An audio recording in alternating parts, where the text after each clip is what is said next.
Hello, my loves. How you doing? Diana here from Diana.org, and I'm going to have a chat with you about something that I've noticed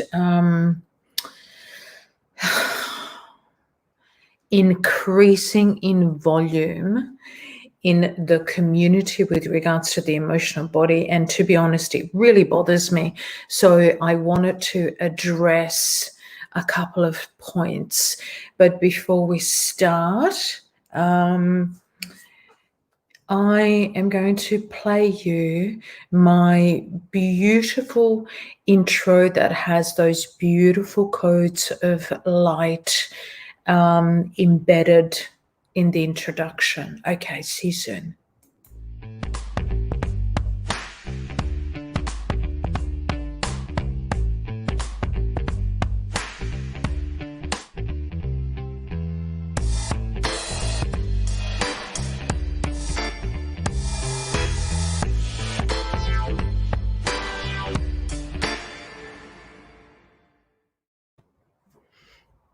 Okay, here we go. Okay. So as of late, say the large part of this year, I've been, like many of you, I follow some people online, and there have been many that I have watched over the last few years that have had such a beautiful message and many things to share. But to my disappointment, I'm starting to find that there's a change, there's a shift in I don't know whether it's a perspective, but there seems to be like this shift in a density. So there's like a darker, more gray shade in the light that's being transmitted, certainly at the moment. And the message coming through that filter has to do with the emotional body. Now, so many are starting to preach this thing about how the emotional body, for some reason, is almost evil and needs to be disowned, and we can't let our feelings get the better of us, and we have to use our mind intelligence, and because divine intelligence, I mean, this is all very Aquarian. I get that we are in this energy right now, but I want to explain to you why I hope that these messages around disowning the emotional body, because somehow the emotions that our God-given right to feel our emotions, is somehow evil and needs to be disowned and discredited.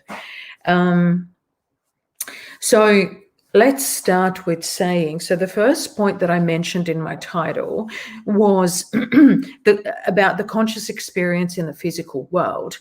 So part of the conscious experience in our physical world, whether we process it consciously or not, but a massive part of our existence in this physical realm is our capacity to feel. So feel the pain, feel our emotions, so feel all the physical stuff which belongs to the physical body, but also feel our emotions, right?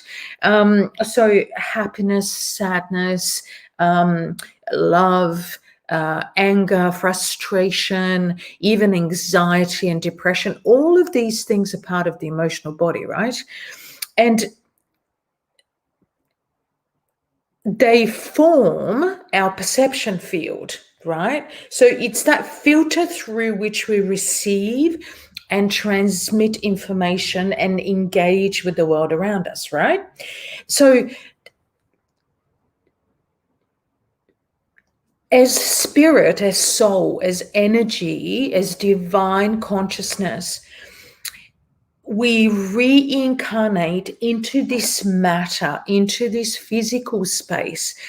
And in order to experience this physical space, we need both our feelings, our emotional body, and also our thoughts, so that we can make sense of what it is that's going on with all of these feelings, right?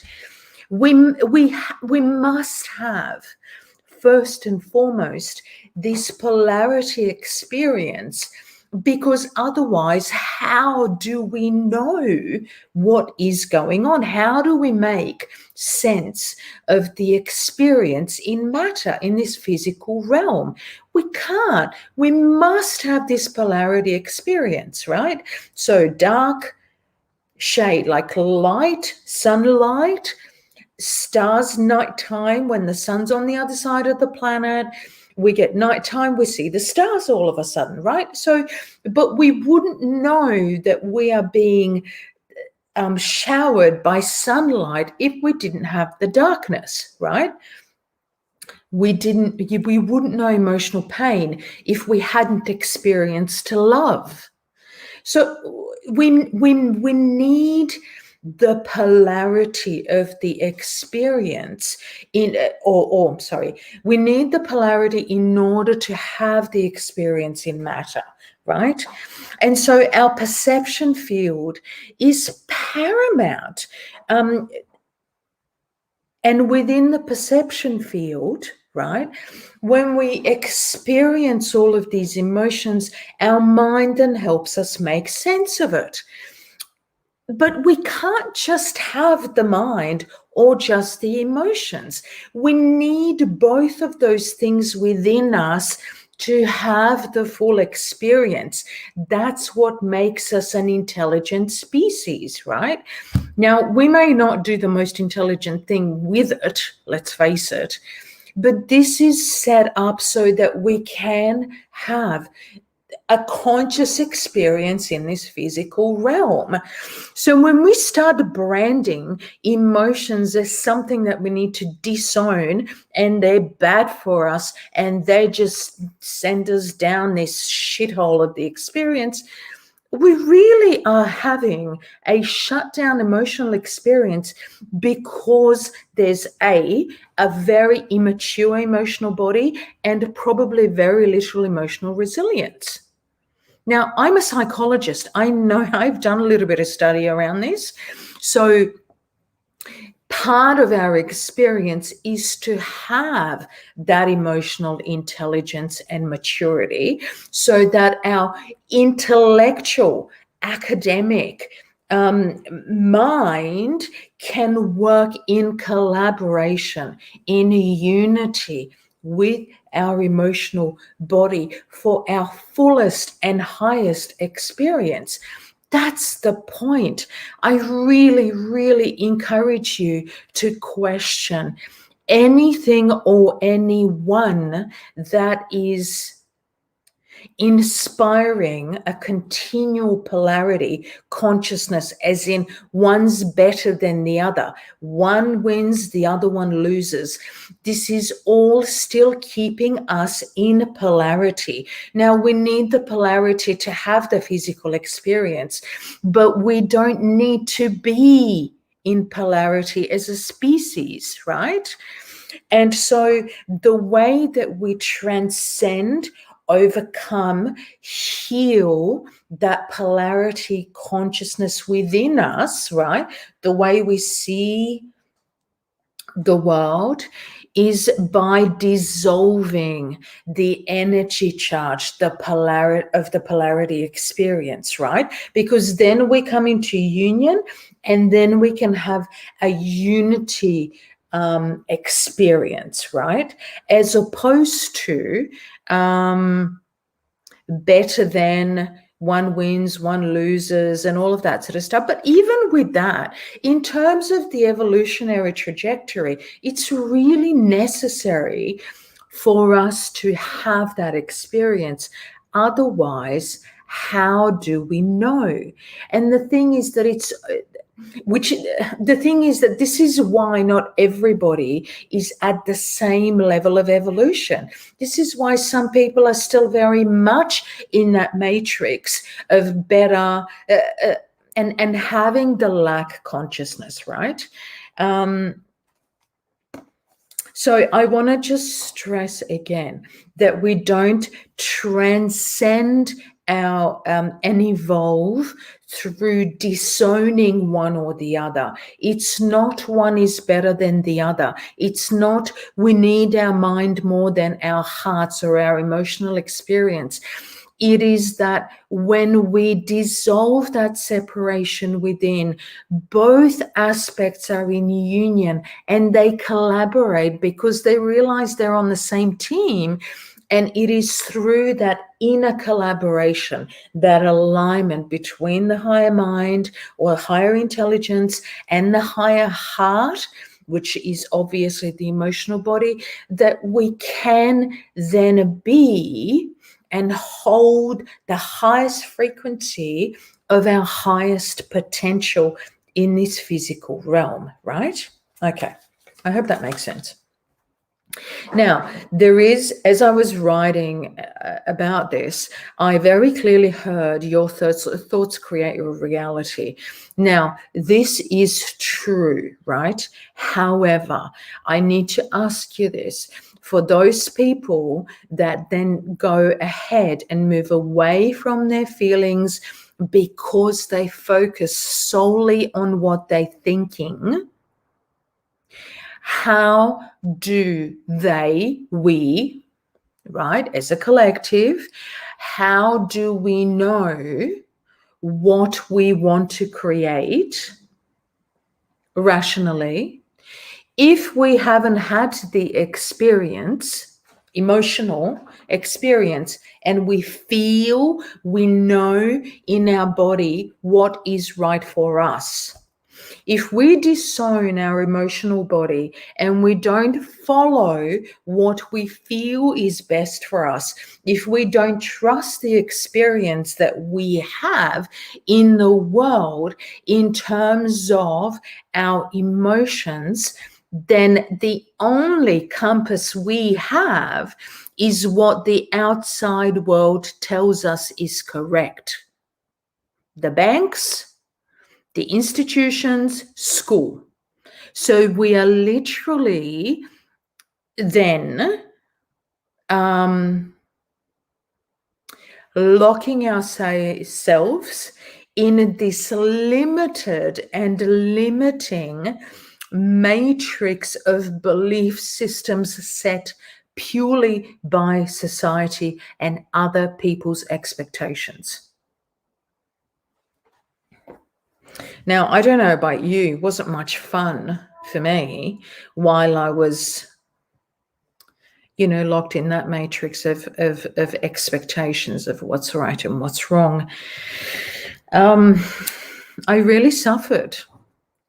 I emotionally suffered. I felt stifled. I felt locked in, chained, because I could never quite achieve what society told me was the right thing to do. And I tried it all. I got married. I bought a house. I had a mortgage. I had a career. I earned lots of money and was miserable as fuck. Excuse my language. And I think that there are more and more people like that. So we need to, in other words, we expand our experience. We expand our consciousness by expanding and breaking out of being just in the mind matrix and connecting with the rest of us, right? So we can have a more whole or more full experience. And the other thing is that really, in order to really manifest something in the physical, you actually have to feel it in your body. You have to feel what it would be like as if it's already happening now. That is the trick of manifestation. And if your emotional body is shut down and you can't feel, or you don't want to feel, or you're too scared of your feelings, then how are you ever going to really manifest what you want, or what your mind, your logical, your rational mind is telling you that you need? How are you ever going to know what really satisfies you if you're locked out of your own emotional body?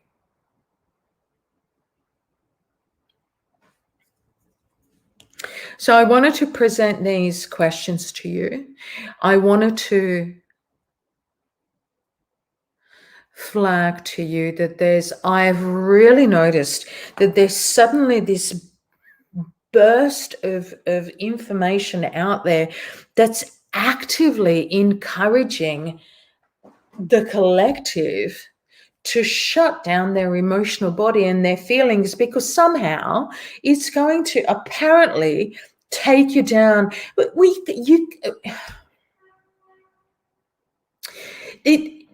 By default, that message just is fragmented. It's like choosing either or, because this is bad for you, or that's better for you, or good, bad, light, shade, shadow. Like just anything, any language that speaks of, lack in any way, or having to choose, or either or, anything like that is probably not an embodied message. I'm saying to you, begging you to consider your own experience is really even your thoughts are only formed about anything in your world once you have the feeling of it. You don't know what it's like, what a person is like, whether you're going to get along with them or not, unless you're near them, you hear them speak, and you feel whether they're right for you or not. And you can't rationalize your way through things like love. You can put a mask on, you can have an Oscar-winning performance, but it's not real. You're not really loving. You're acting the part of love. But that's not love. Love is a feeling. It's something that just just fills you up from the inside and then overflows outwards towards people, community, out into the universe. You can't think your way through love. That's not love. And if we are trying to raise our frequency collectively in order to be in that 5D band of energy and step into unity consciousness more, it will require us to draw on our heart-centered emotions more, like compassion, like forgiveness, like unconditional love, like joy, like the love for the collective and being in service. Those are all felt things. It's not something that you can fake with your thoughts. Otherwise, it's more zombie-like.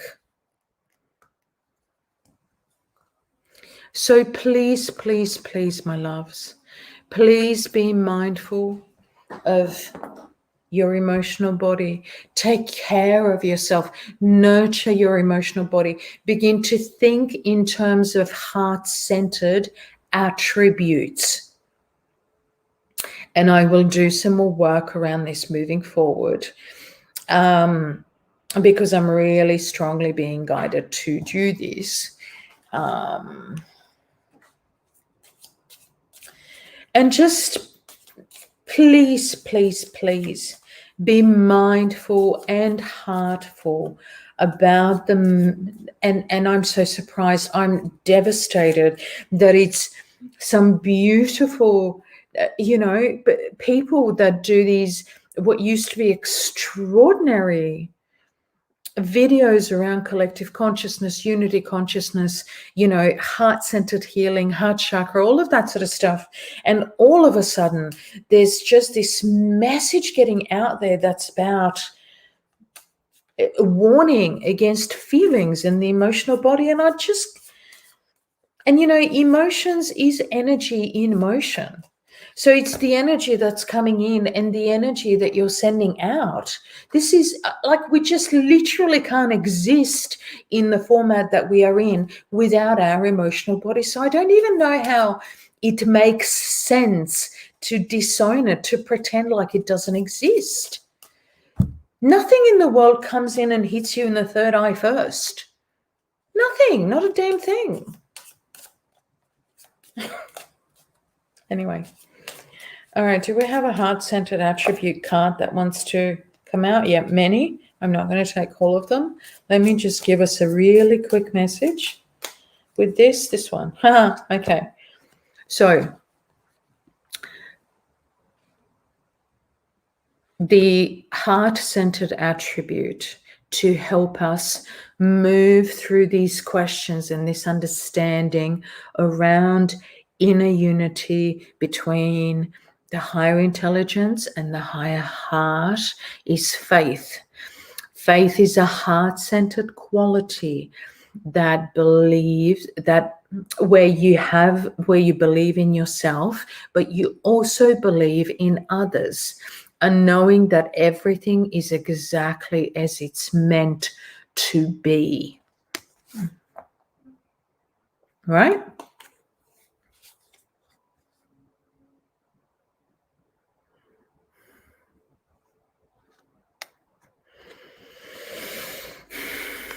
And you know what? Just on that, let me acknowledge the divine intelligence and the divine guidance in this instance with regards to this video. Even had I, perhaps if I hadn't come across all these different people speaking in polarity and encouraging the downfall of the emotional body, maybe I wouldn't have made this video and spoken to you about this. So in the spirit of faith, let me own it and let me say, I have faith that even this video, all of this is divinely orchestrated, and perhaps these people that surprise me with the message of polarity are meant to do that unconsciously in order to encourage the conversation of the unity. So when polarity appears, the other side of polarity is unity. So I want to say, in the spirit of that, I thank these people and have faith that whoever needs to hear this message will hear it. And I will speak more always in the form of unity as opposed to division. I love you. Bye. See you tomorrow, probably. Bye. Mwah.